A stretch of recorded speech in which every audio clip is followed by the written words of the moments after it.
Bonjour Michel Boujna. Bonjour. C'est un bonheur de vous avoir en face de moi. Merci d'être là. Une première question, que dirait le petit Michel de Tunis qui rêvait d'être comédien si on lui avait dit qu'il jouerait un jour Molière ? Le petit garçon de Tunis, il rêvait pas d'être comédien, il rêvait d'être médecin au début, et c'est bien plus tard qu'il a décidé de changer.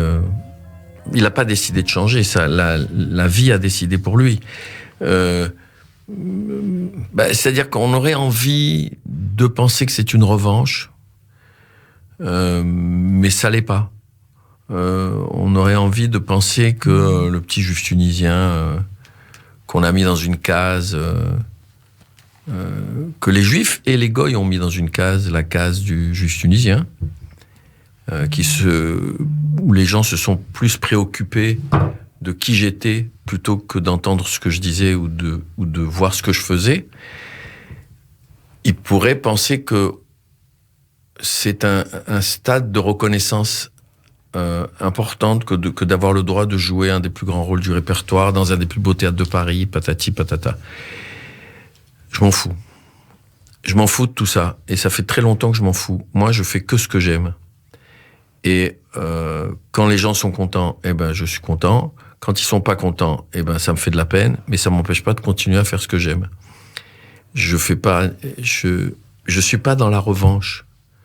Je suis pas...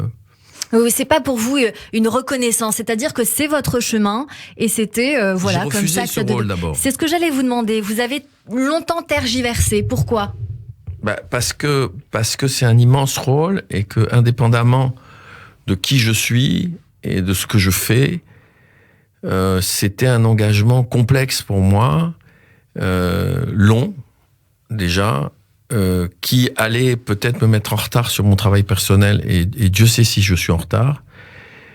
Donc, il y avait plein de raisons pour lesquelles. Puis, j'avais justement pas envie d'être dans la posture de celui qui dit « Ah, regardez, je fais du théâtre classique et tout ça. » Je m'en fous de ça. Et puis, il se trouve que j'allais pas très bien au moment où on m'en a parlé. Que dans la nuit, je me suis dit, peut-être qu'avoir une vraie récréation studieuse, ça serait bien. Genre, je me laisse tomber un peu tout ce que je dois faire moi. Qu'est-ce que vous devez faire, justement ? Plein de choses. Je suis en retard sur un film que je voudrais faire sur les Magnifiques. Je suis en retard sur mon prochain film. Je suis en retard sur une pièce de théâtre que je veux écrire sur 3 femmes. Je suis en retard parce que je rêve de traverser l'Atlantique en bateau et que ça fait partie de la vie aussi que de vivre. C'est ça. Parce que moi, je n'ai jamais vécu. Je n'ai fait que travailler depuis l'âge de 17 ans. Chaque fois que j'ai voyagé, c'était pour mon travail. J'ai jamais été en vacances loin. J'ai jamais été, ou très peu. Donc, je suis en retard de la vie. Et pour écrire, il faut vivre. Donc, je suis en retard de tout. La seule chose dont je suis pas en retard, c'est de la relation avec mes enfants, parce que c'est la seule chose auquel on peut pas toucher dans mon emploi du temps. Mais après, quand j'ai dit oui à Daniel Benoît, je m'étais dit que j'ai fait une énorme connerie. Voilà. J'ai dit, mais je suis fou, moi. Ils vont tous me descendre, ils vont tous me massacrer. Ce qui n'est pas le cas. Parce que la critique est excellente. Moi, je suis venue vous voir au Théâtre des Variétés.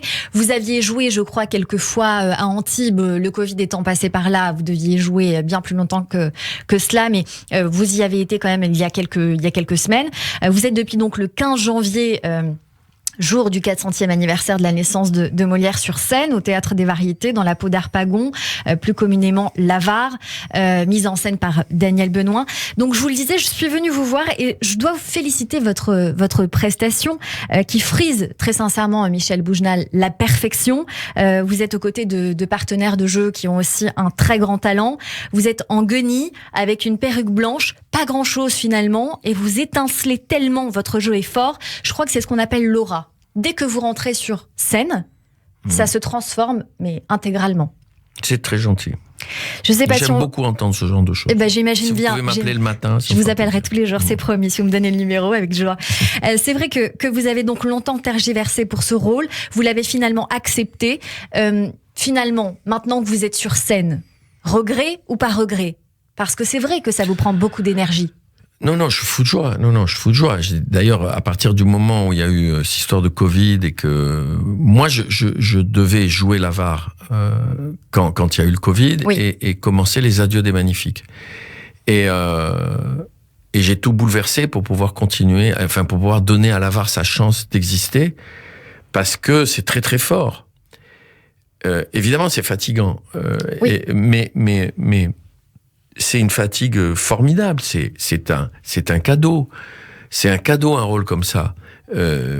C'est un personnage tellement complexe. Michel Bouquet disait, j'ai travaillé pendant 15 ans sur l'avare, je crois que je commence à le comprendre. Donc, c'est compliqué. Et c'est bouleversant.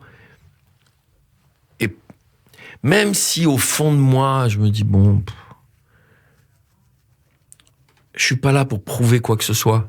Je me prouve des choses à moi-même. Michel Wouzna, j'entends bien que vous n'avez certainement pas envie de vous justifier de ce rôle. Non, est-ce que j'arrive à le faire, moi? Est-ce que ce soir, quand je vais rentrer en scène, je vais être capable encore de le faire?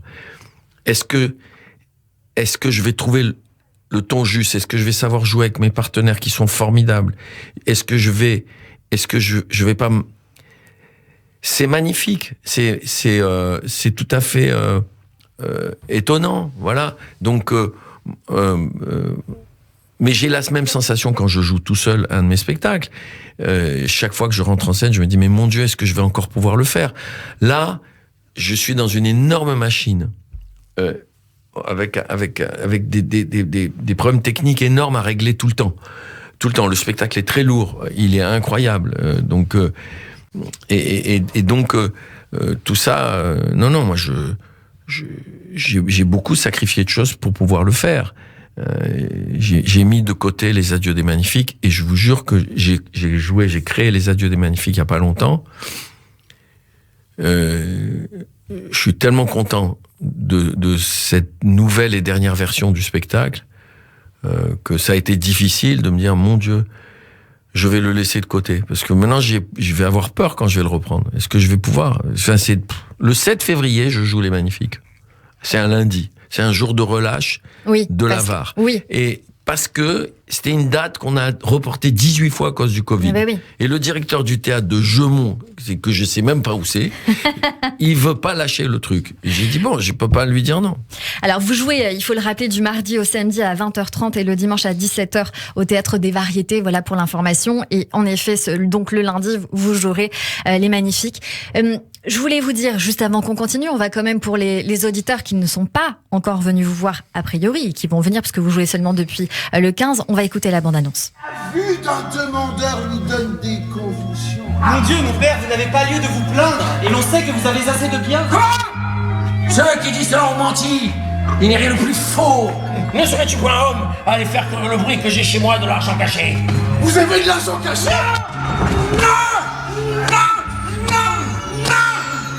Montre-moi tes mains. Et les voilà. Les autres.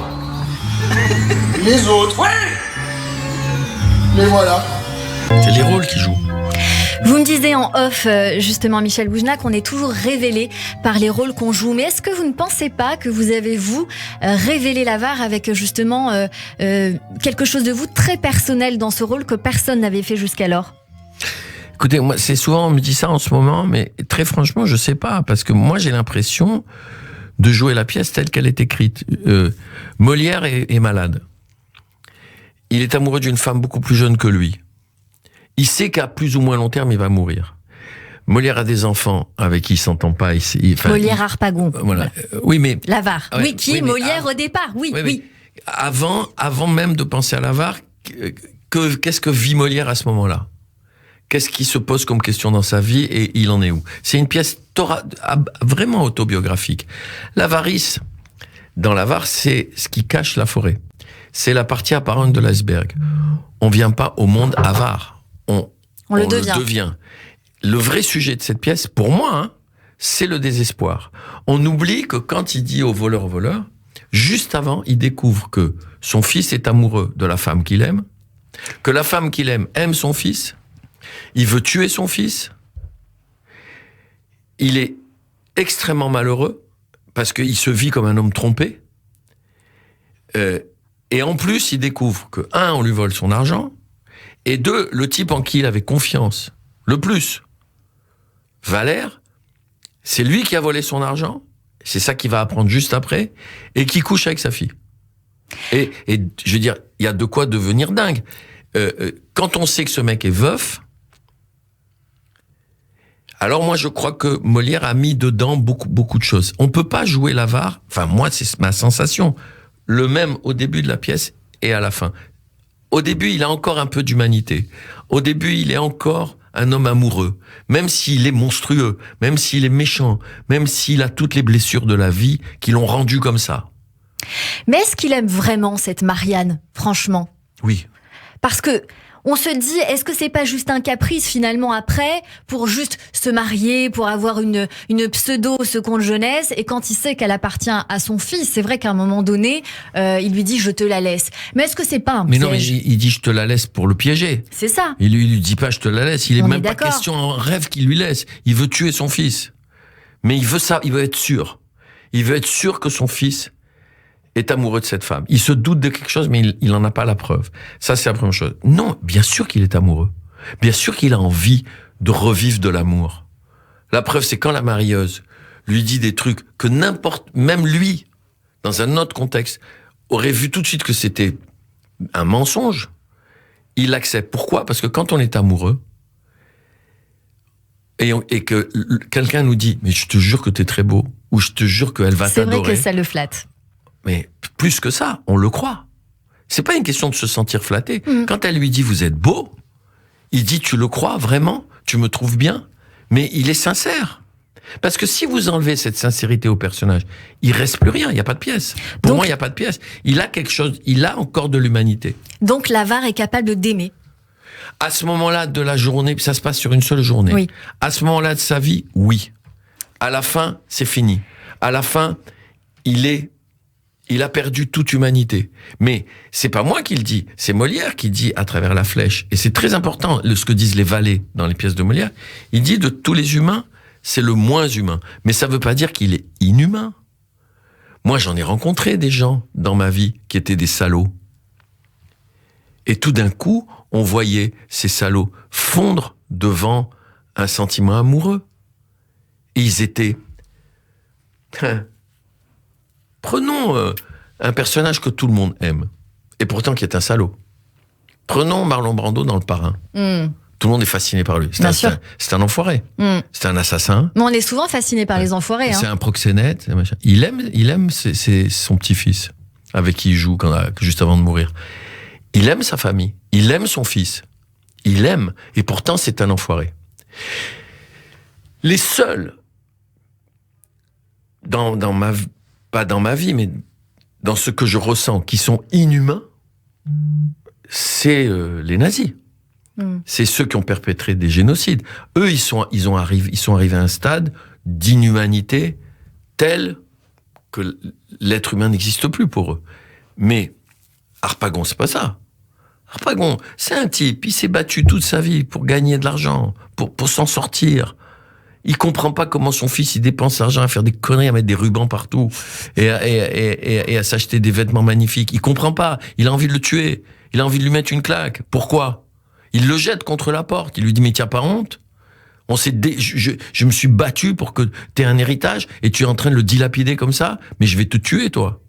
Mais combien j'en connais des types qui se sont battus, qui sont arrivés ici par exemple en France avec rien et qui se sont battus de toute leur force pour réussir dans la vie. Est-ce que vous faites référence à votre famille ?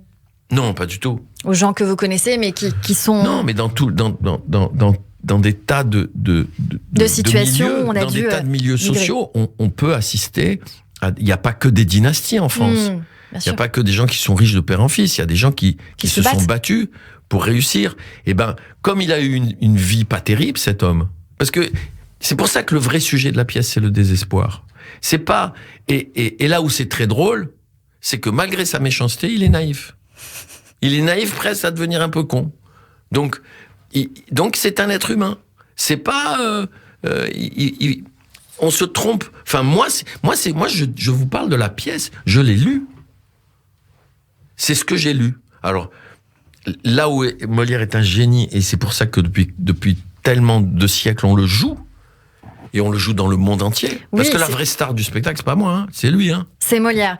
Depuis, justement, ce 15 janvier, il faut savoir qu'il y a une vingtaine de pièces de Molière qui sont programmées en ce moment en France. Voilà, partout. Et à Paris notamment, et partout, bien sûr. Comment vous expliquez ce succès incroyable pour Molière ?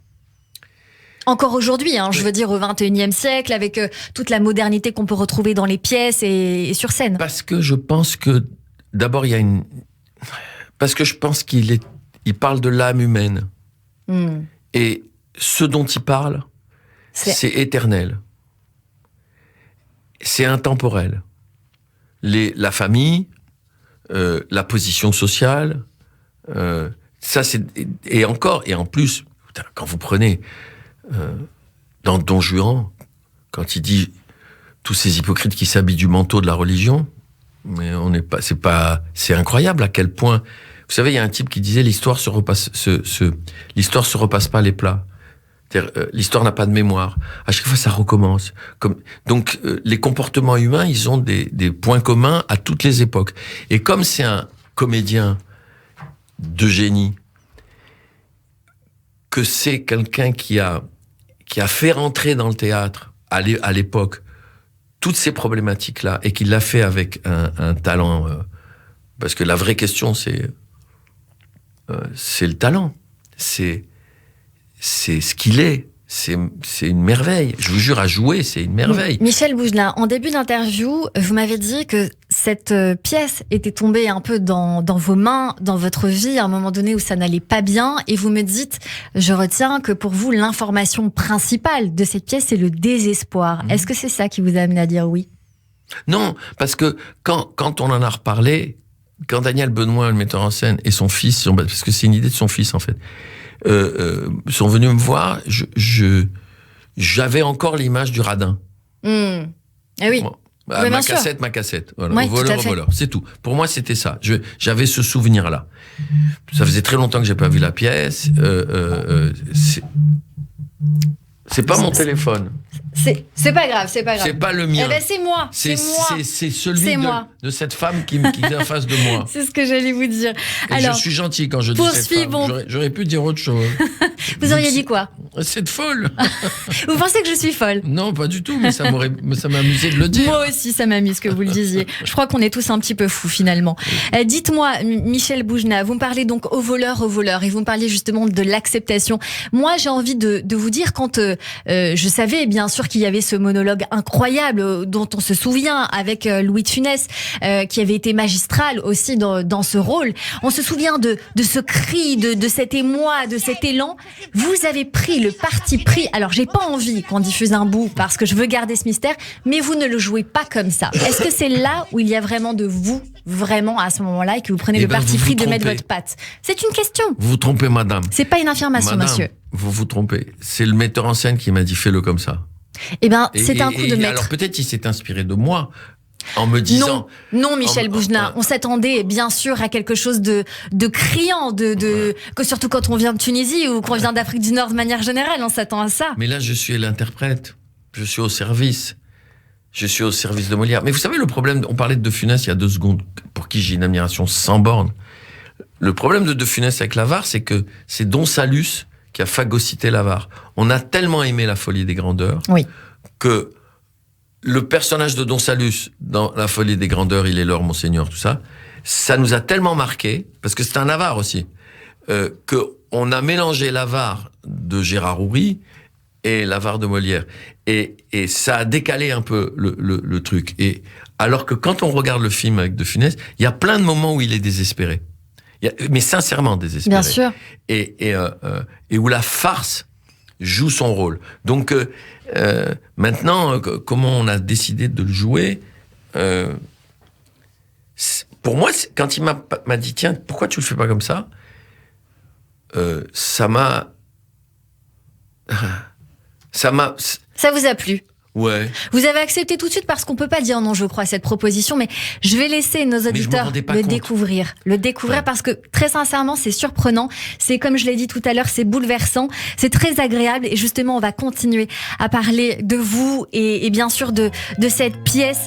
Michel Boujna à l'affiche de l'Avare dans le rôle d'Harpagon au Théâtre des Variétés. La première demi-heure est déjà passée, mais dans un instant, nos chroniqueurs nous rejoignent pour découvrir un peu plus de choses sur vous parce qu'on va aussi encore parler de vous en profondeur.